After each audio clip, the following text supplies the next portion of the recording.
Bismillahirrahmanirrahim. Our next theorem is every convergent sequence is a bounded sequence. Suppose the sequence an is a convergent sequence converged to the point A, that is limit n tend to infinity an is equal to the point A. Then by definition, for any epsilon greater than 0, there exists a positive integer or a natural number n such that an minus a absolute is less than a epsilon for n is greater than or equal to the natural number n. Since an absolute is equal to an minus a plus a absolute, which is less than or equal to an minus a absolute plus a absolute, and according to the above definition, an minus a absolute is less than epsilon, they add a absolute to both sides.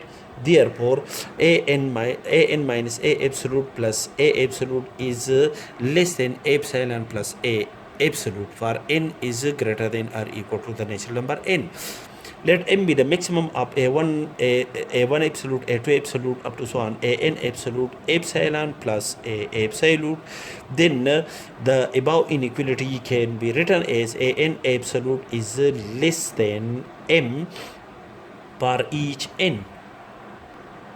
Hence, by definition of the bounded sequence, the definition of the bounded sequence is explained in lecture number 83. That is, the sequence an is a bounded sequence if there exists a positive number k such that an absolute is less than k for each n.